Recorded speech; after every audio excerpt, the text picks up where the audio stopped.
Good morning, friends. Good to see you all. How lovely. Uh, my name is Ben Connolly, and I have the great pleasure to introduce a guest speaker for today, Shelly Graf. Shelly is a guiding teacher at Common Ground Meditation Center in Minneapolis, having practiced there for about 20 years. And recently completed the Insight Meditation Society 4-year teacher training program and has been um, leading retreats at IMS, I believe in Barrie, Mass, and nationally as well. And, I could just say I've known Shelly for quite some time, and there, it's like hanging out with a steady beam of light. So I had the great joy of working with Shelly on the advisory committee for the recent Minnesota Intersangha Ethics and Leadership Summit, and we had a lot of fun and helped bring a lot of people together to try and make more healthy communities. And that was just a great opportunity to receive some wisdom from a dear friend. So, Shelly, thank you so much for being here today, and I'll turn it over to you. Oh, thanks so much, Ben. And let me see if I can see all of you, but better. There we go. Yeah, it's really nice to be here with you. Thanks for the invitation. I'm grateful to have these opportunities to, just to be together in the Dharma field.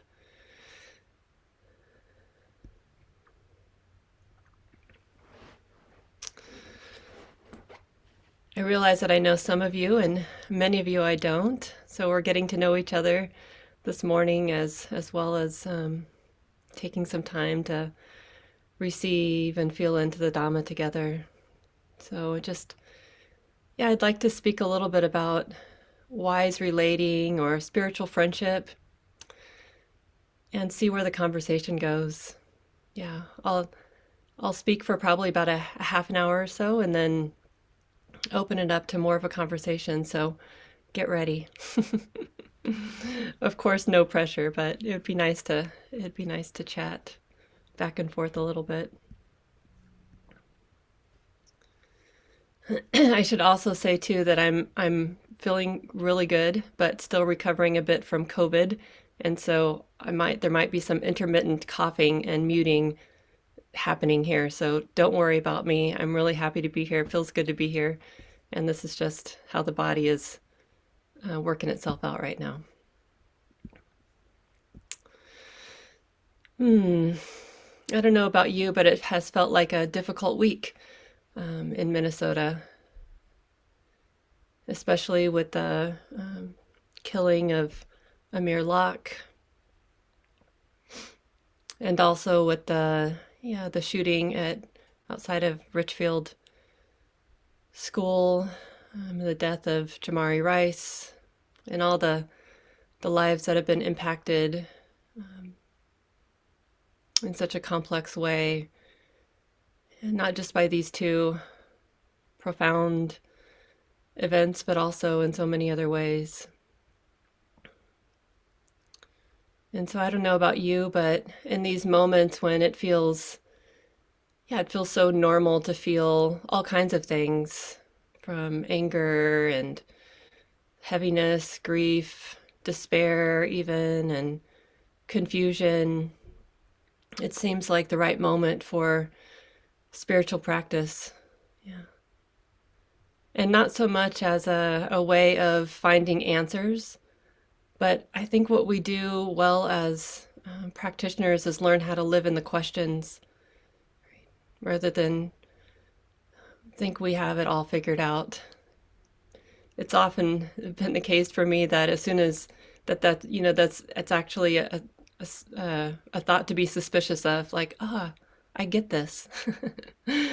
Because endless amount of times in the next moment there's another thought like, that's not everything. So perhaps we can have this sort of wise attitude about us as we feel into the questions together this morning and be more curious about what it's like for us to be relational beings, to be friends on the path, to be friends in our lives and in our communities, and what the Buddha's teachings say to help us engage a little more skillfully. There are many ways to describe this path, right? No matter what tradition you're a part of. And often, well, these days I've been really curious about describing the path in terms of relating in a relational way. We can say it's a path of wisdom, a path of love, a path of renunciation, even a path of letting go.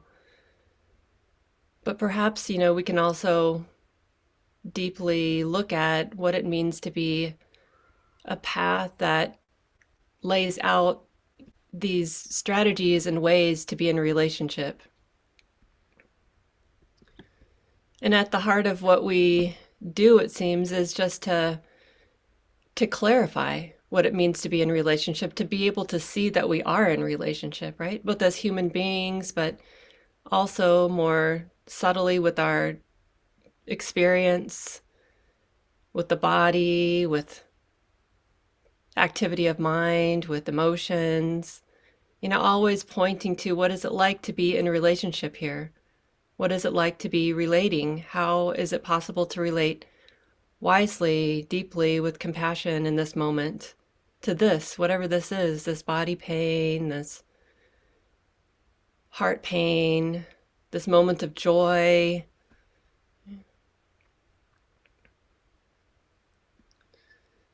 And what seems to be true also is that it's a very integrated path. So as we look at each of the teachings, they're like threads that weave a beautiful cloth. The path is meant to be complete and practiced in an integrated way, right? So that we're not picking out one piece and just, it can be really useful to do that, like tug on one of the threads on one of the scriptures, one of the teachings, and just really dive into it. But we don't want to lose sight of the whole cloth either, right? So thinking about this way of relating wisely that includes both the integration of wisdom, the integration of intimacy, and the integration of wise ethics, and how we live and breathe and move with each other.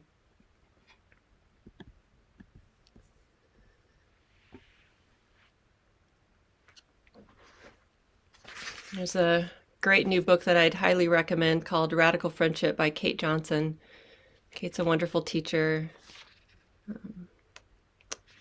Teaches a lot in California at Spirit Rock Meditation Center.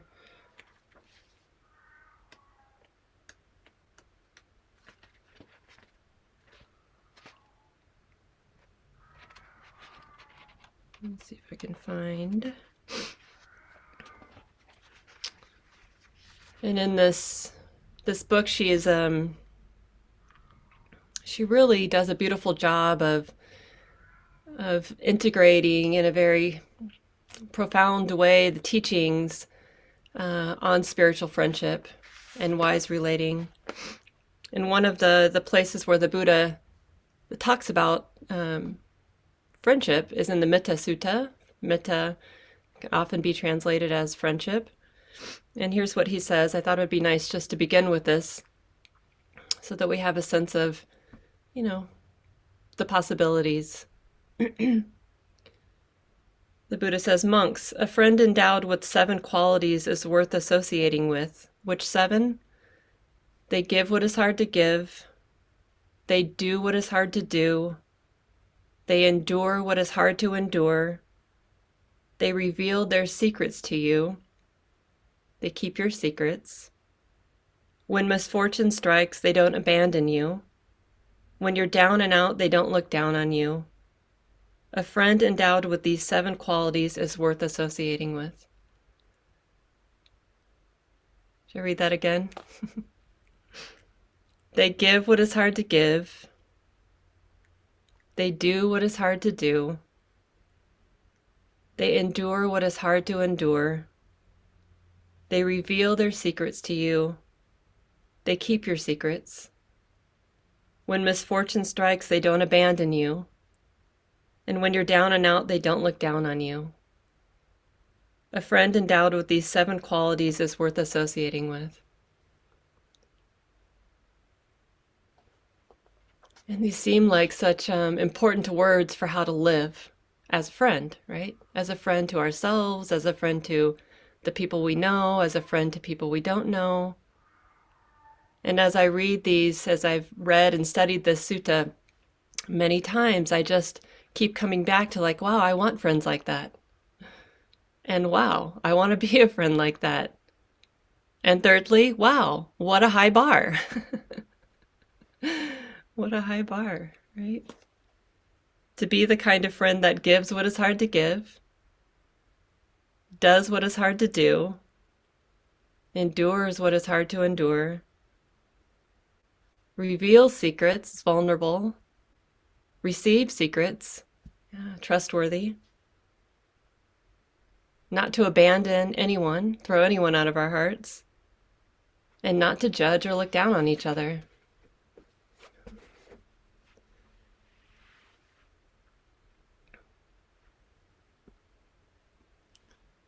And I think this teaching and these relational practices can have far-reaching consequences for these times that we're living in. It seems clear more and more every day that forgetting that human beings are vulnerable and the earth is vulnerable, that forgetting and living in deluded ways, it just isn't sustainable. And so perhaps the question for us is, how do we do what's hard to do? How do we practice in a way that we're not throwing each other out of our hearts? And yeah, so that we can participate in ways that feel really beneficial. Because what we learn also is that we can't avoid participation, right? Every moment of our lives is a moment of leaving behind a legacy. Whether or not we lock ourselves in a closet for 7 years, that's a kind of participation. Or whether or not we're wholeheartedly engaged in civic ways, we're very active, that's a kind of participation, right? Every time we choose to speak, every time we choose to not speak, those are all ways of participating. Every moment we step outside of our house, our foot touches the ground, leaves an impact on the earth will forever be changed by that moment, right? There's no avoiding that. So really looking at how we're relating and doing our best to clarify, to cultivate a wise and compassionate relating, right? So that it's possible to be the kind of friend that the Buddha spoke about is really important. And because it's unavoidable that we're participating. Right? Every intentional movement, every thought, right? Every intentional thought, every intentional word, it all leaves an impact. So yes, the stakes are high, and yes, people are vulnerable and we are vulnerable, and it's unavoidable to be in relationship, to be participating day in and day out. So it's been a hard week, right? And our spiritual practice prepares us for this. Like, oh, what does this mean now? What am I going to do with this? It seems to be, even though, it's been a hard week for me, I've experienced a lot of emotional ups and downs and questioning with a lot of, deep-hearted questioning. What's a good use of my time? What's the most skillful thing to say or do to participate? It also has felt really relieving to be on a path with people like you who are also doing the same thing, right?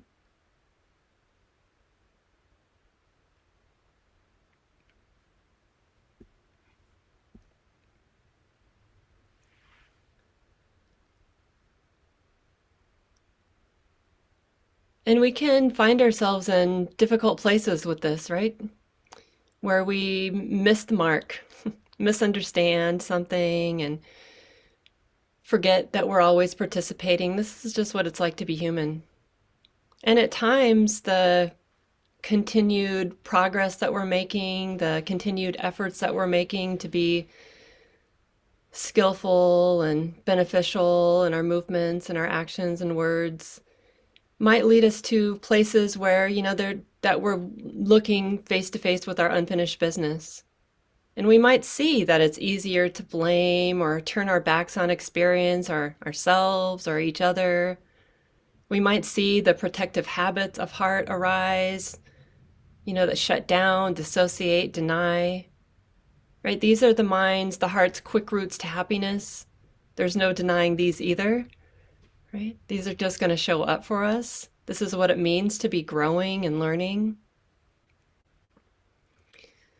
But it's in these moments where things are hard, when we're faced with difficulty, when we're faced with the heart that doesn't know how to be open when things are hard, that we learn something about courage. And we learn how to accept these movements of heart, whatever they are, on, the full spectrum of open-hearted to shut down. We learn how to accept all of this as a part of our collective humanity. And in these moments, it feels for me like, oh, yes, when I can notice this in my own heart, like, wow, the heart, is just, there's no access to feeling right now. There's no access to connection. This is not just, it's not a personal thing. It's not a Shelly's problem. This is just a human heart that is doing what a human heart does. And the possibility in this moment, or in these moments for us, is placing us square in the middle of humanity, right?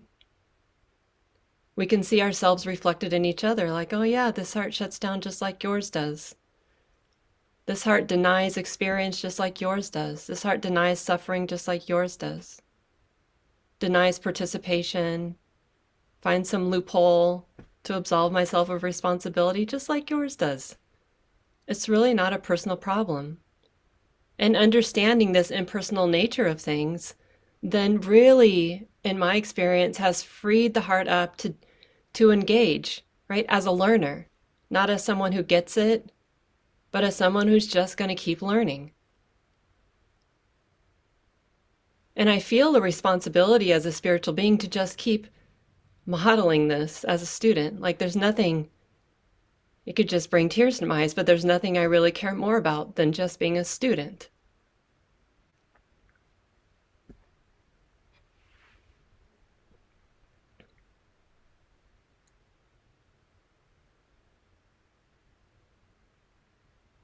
There's so many scriptures that in which the Buddha has something really important to say about friendship, wise relating, participating.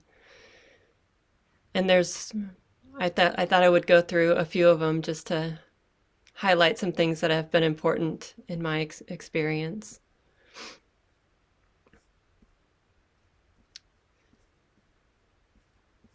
See if I can find the reference here. There's this one scripture and you might know these, where some lay people have come to the Buddha. And it's very sweet. They're like, and this, totally informal, the way I talk. So I'm not quoting from the Buddha right here, or the lay people. But lay people just like us who come to the Buddha and they're like, hey, we really like nice things. We like things that smell good. We like nice garlands. Is there something that you can help us? Can you teach us something that will help us in our lives too?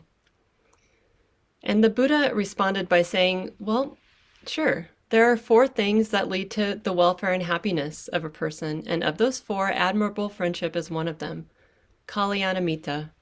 Admirable is one way to translate Kalyana, but it could also be translated as noble, or well-being is one way. Well-being in relationship, well-being in friendship, right? Noble friendship, spiritual friendship, admirable friendship, Kalyanamitta. One of the four things, admirable friendship is one of them. So, what is admirable friendship? Well, this is what the Buddha says. When a person resides in a town or village, and in that place there are householders or children who may be young or old, but who are mature in conduct, accomplished in faith, ethics, generosity, and wisdom, that person associates with them, converses, and engages in discussion. They emulate the same kind of accomplishments in faith, ethics, generosity, and wisdom. This is called admirable friendship. And one of the things that I love is what the Buddha didn't say. He didn't say, oh, people, you've really got it wrong. You cannot stake a claim in sense pleasures. It's just not the way to go. He didn't admonish them for that at all. But he spoke directly to them in a place that they could, benefit. And he highlighted this, the completeness of the path. People who are young or old, when a person resides in a town or village, and in that place there are householders or children, maybe young or old, age doesn't matter, who are mature in conduct, accomplished in faith, ethics, generosity, and wisdom. When there are people around us who exude something beneficial, then it's our job to pay attention, right? And that's going on all around us every day, right? There are people who are expressing some kind of maturity.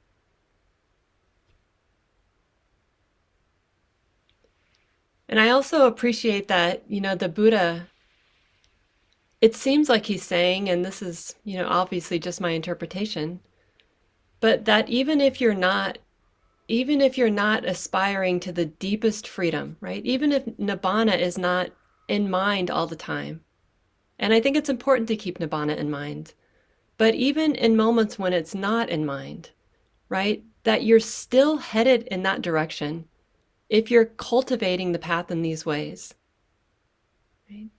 There's going to be a lot of deepening for us if we practice learning from one another, if we practice recognizing what's useful, what's beneficial to emulate, and if we practice remembering that we are models for each other. This kind of friendship broadens us, helps us be better, right? Another thing the Buddha didn't say, he didn't say that spiritual friendship is about being around all the people you like. He didn't say go out and find the people you like or the people who are just like you and stick with them. No, right? He said ethics, generosity is good. Look for it. Practice being in relationship. Participate with each other. Create healthy communities.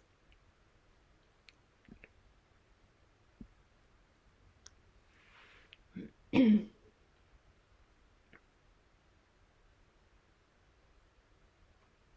worked in schools for a long time. This is many years ago. I worked with these two.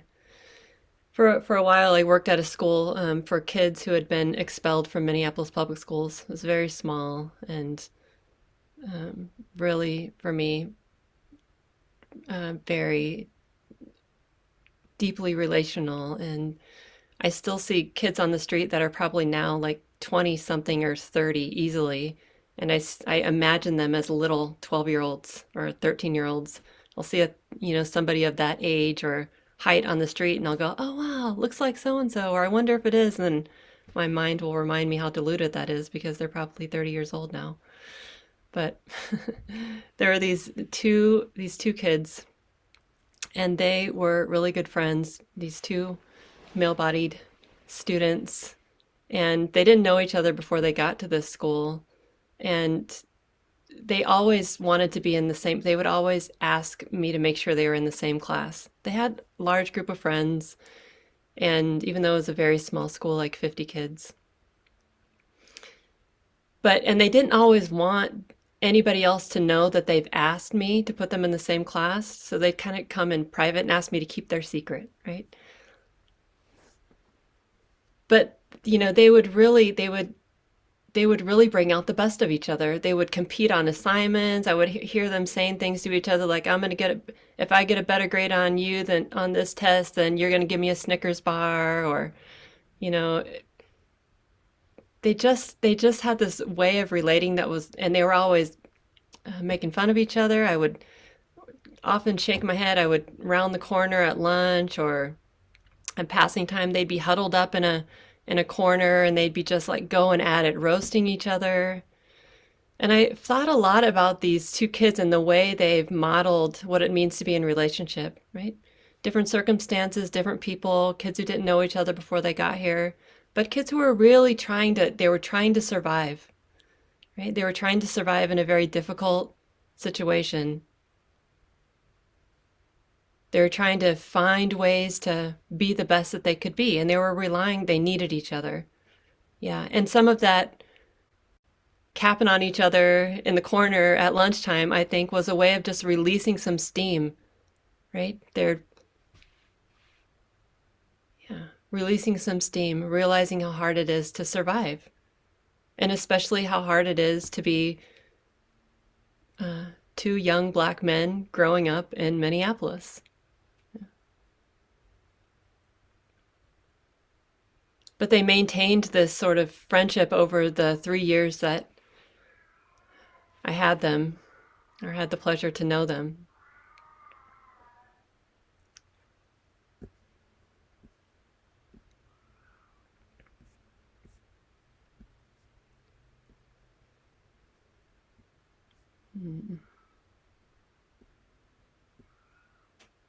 And another really popularly quoted sutta, the Buddha's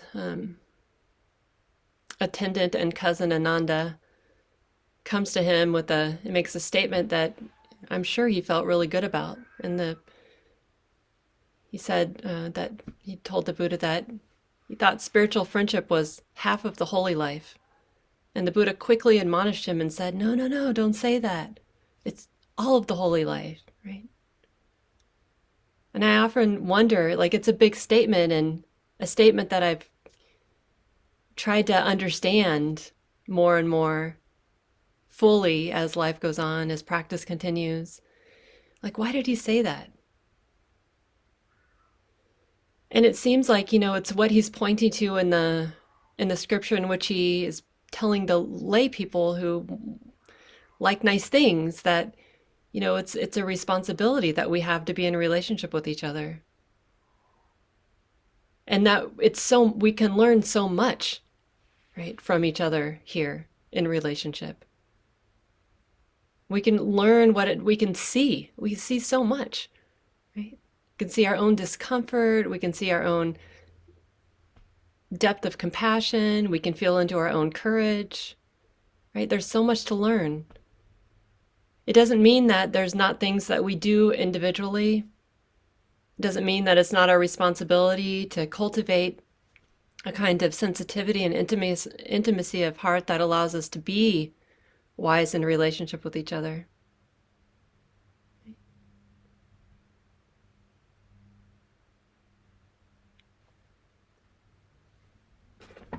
Something else from Kate Johnson.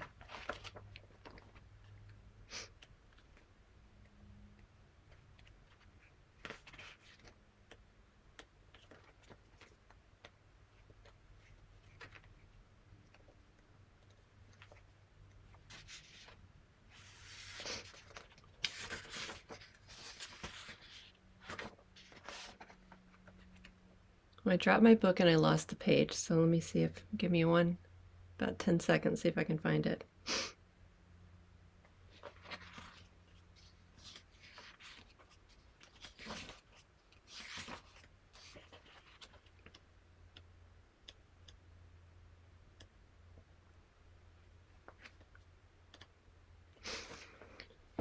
Well, I can't, but the point I think that is useful to make is that the wide-reaching possibilities or consequences of learning how to be in relationship in the collective, right? Because living with a steady stream of in our face, learning that oppression exists in so many forms, right?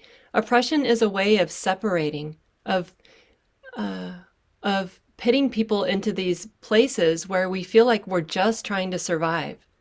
And when we're just trying to survive, we tend to neglect being in relationship. We tend to neglect our friendships, right? I mean, perhaps you've gotten in this place yourselves, where I certainly have, where I've gotten really busy or overly busy, or in groups where it feels like there's so much divisiveness that the work is just so extreme, that the hurdles are so extreme to overcome, right? It's because the oppressive forces are alive and well in every community, in every system, in every heart.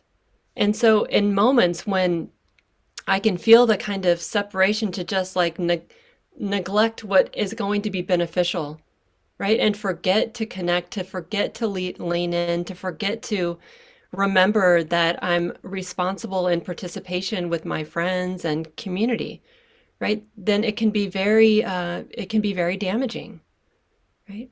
And isolative. And we've all felt some of that isolation and loneliness in the pandemic as it continues on, probably more than we'd like to admit, right? More than we'd like to feel. And so this Buddhist statement about um, admirable friendship, noble friendship being the whole of the holy life, it also seems like for me it's pointing to the how important it is to just remember that we're always in relationship with each other, to not forget that important piece, right? And there are all these places, I think, in the scriptures where the Buddha demonstrates what it's like to be in a relationship. And in fact, he puts himself in the mix here. He says that he's a spiritual friend, right? And there are these so many moments where the Buddha, somebody comes in to hear the teachings and the person needs something in terms of their own basic needs, needs some food, needs some clothing, and he makes sure that they have that and that there's a little bit of time to settle before teaching, right? Before asking them to receive the teachings. And so in these moments when it feels like things are so divisive and our inclination is just to close down or pull away or neglect being in a relationship in some way, to remember the wisdom of participation, and to also to remember to take care of our own basic needs, right? And to see if we can nurture, to apply some balm on the heart that feels lonely or isolated, right? Perhaps that is in relationship. I had a friend that just called me yesterday with just what she said was like, I feel in despair and I don't know what to do with it. Like, oh yeah, this is what we're here for. Wasn't anything that they needed from me except to just be there with them and witness something. And it was such a good reminder to not forget that this is a part of things for me and for them, for each of us, to remember to do the work that is against the stream, right? To lean in, to connect, even when it feels hard to.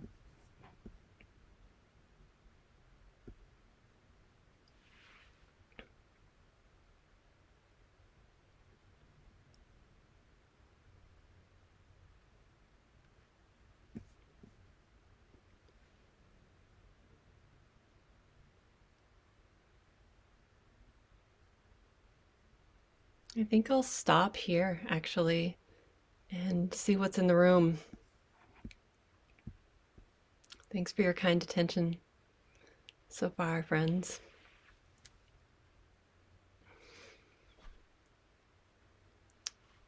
And if I were at my home Sangha at Common Ground, I would say something like, anything is welcome. Thoughts, reflections, half formed, unformed, disputes, frustrations. It's all welcome because we're all showing up to be learners. And so just feel free to say what's on your heart, what's moving as you receive the words and the teachings. And if we all watch the participant list, we'll see when someone unmutes themselves and has something to say. Shelly, my name's Carrie. Thank Hi, you so Carrie. much for giving this fantastic talk. It meant a lot to me that you gave voice to a lot of the things that I've been feeling this week. You know, um, and speaking how to the heart and what the heart is ready for and may not be ready for. You know, how the mind also receives very difficult information, and then my mind starts wondering, how can I serve best? How can I take my practice and put it into practice? And yet simultaneously, I get stuck by the weight, the heaviness of it all, the magnitude of the problem, the where do I begin? We had a wonderful speaker last week who talked about like maybe just doing this, taking one piece, a part of something, and just doing that, right?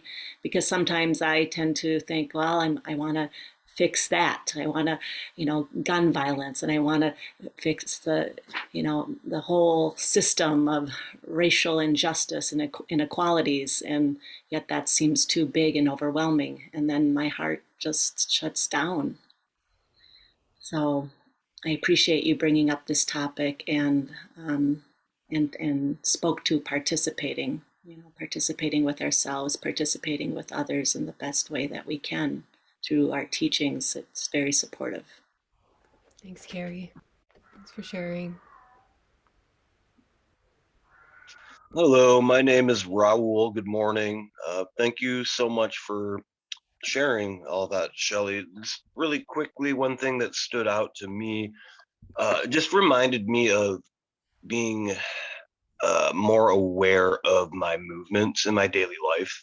I found myself to be quite busy over the last month with some new endeavors, and I would just like to be more conscious of uh, my movements and just breathing and taking a deep breath and relaxing, just remembering to relax and skillfully carry myself. Thank you. Thanks, Raul. Yeah.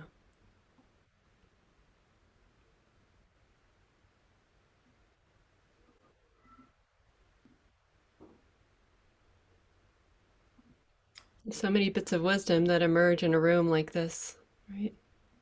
Hi, Shelly. My name is Tom. Hi, Tom. Hi, thank you for your talk. Um, Two sort of phrases or words kept emerging for me as you spoke. One was being fully present, and the other was acceptance. And it struck me that those are two sides of a coin, right? You can't be one without the other. But I really appreciated the breadth and depth to which you spoke to those, that being fully present and accepting of self as well as other, and you can't be accepting of other without being accepting of self, and vice versa. So the range over which you talked about friendship and relationship, I thought was, for me, really valuable, and just wanted to thank you for that. Thanks, Tom.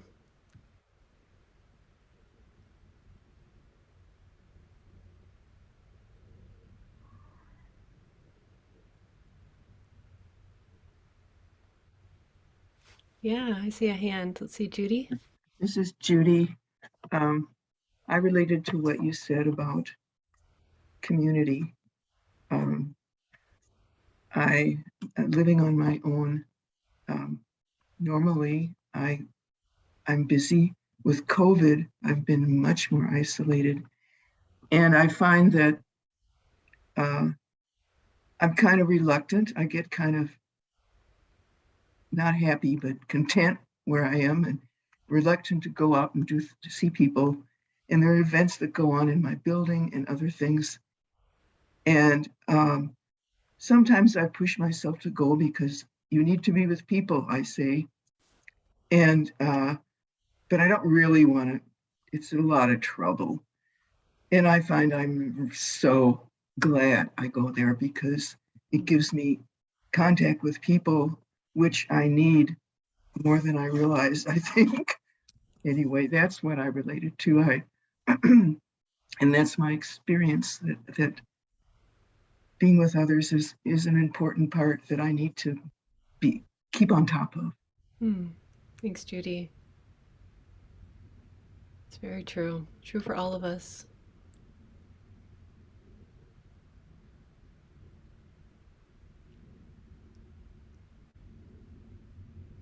This is James. Hi, James. Hello. I'm taking the challenge to unmute myself and speak. The kind invitation from you, Shelly, I'm taking that kind invitation, and just Judy, who just spoke, I'm very much like that. It's a great effort for me to unmute myself and say something. And that's all I had to say. Thank you for leaning in.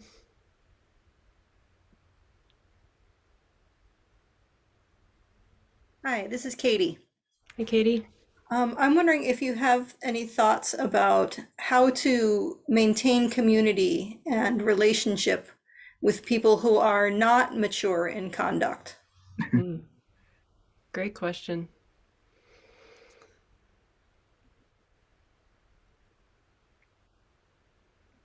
Well, there's so many strategies. So in this, I love the conversational part of any Dharma offering, because it's like we're weaving together something.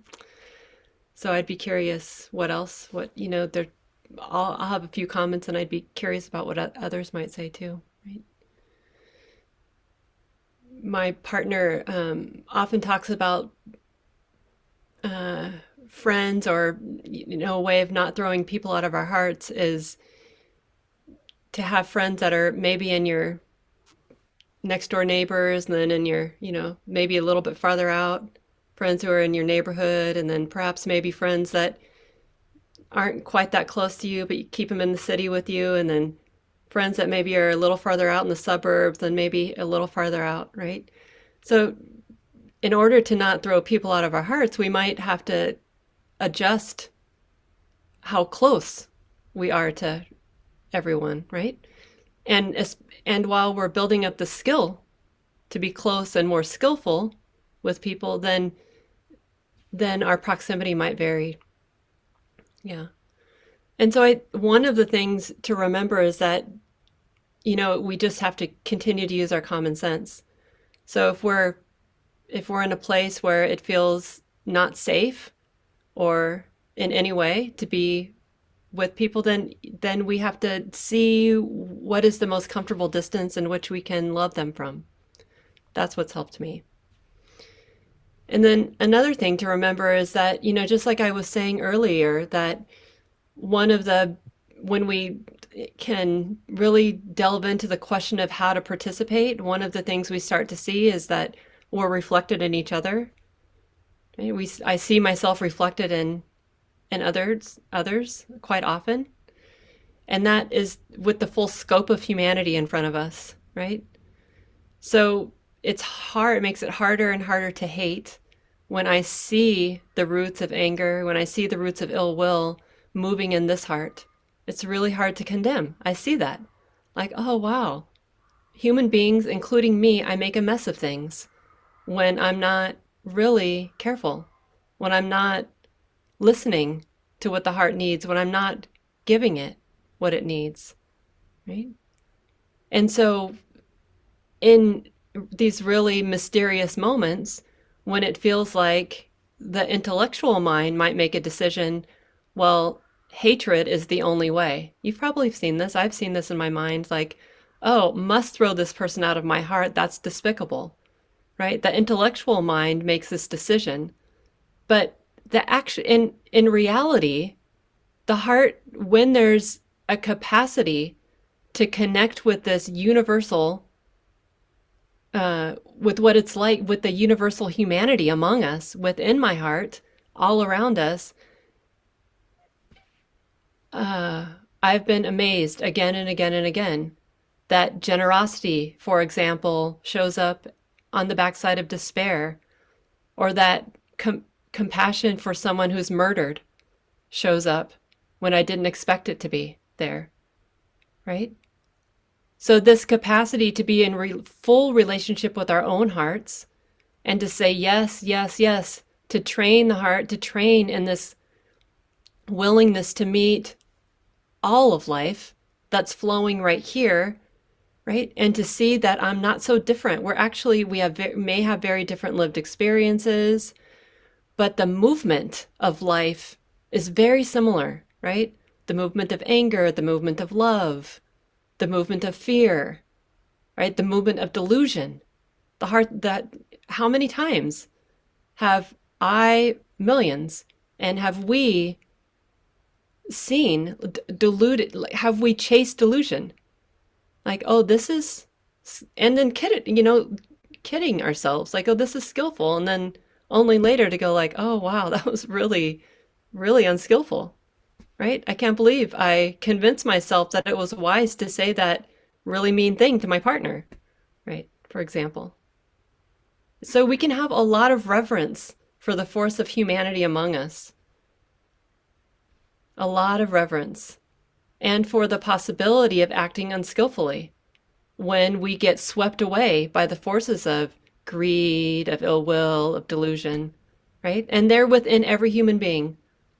Every human being in a Dharma community, every human being outside of a Dharma community, right? Just because we're practicing Dharma doesn't mean that we're there yet. We're not there yet. Yeah. So it's just really, it's been, a really deep and meaningful practice to continue to remember this. Very humbling and really real.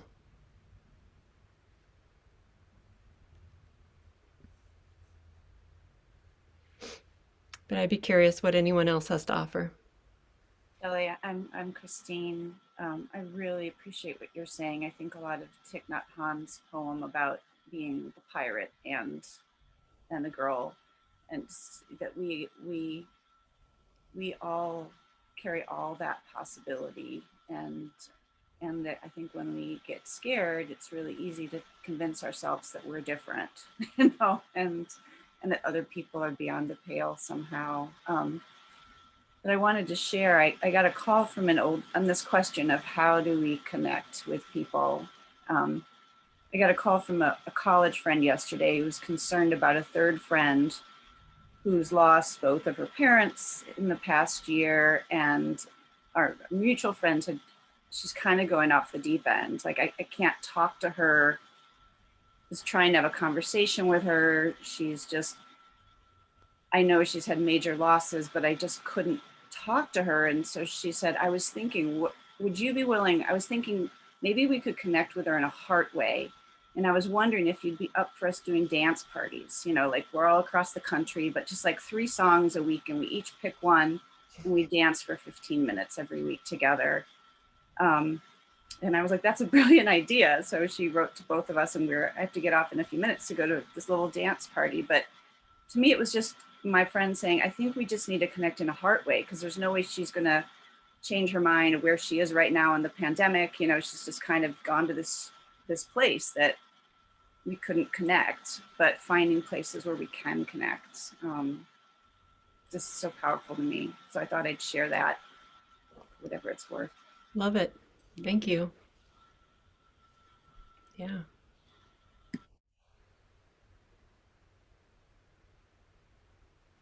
I love the strategies, right? It's so many. How do we do this? How do we do this? So much better to just live into the question and to see the movement, the response come forward. Yeah. And I think, when we live into the question, like, how do we do this? How do we get closer to understanding what the Buddha meant in the Mitta Sutta, that we don't abandon what it means to be a friend, not just to people we know or people we clearly like, right? But to everyone. We can start to see like, oh, we have needs. We're somebody's important person. And so it makes it harder to abandon. It makes it harder to abandon anyone for any reason. The full scope of humanity is moving in every being.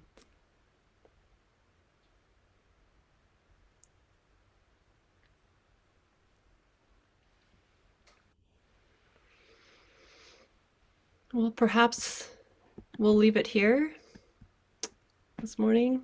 Again, thanks for letting me crash your party. It's nice to be together today.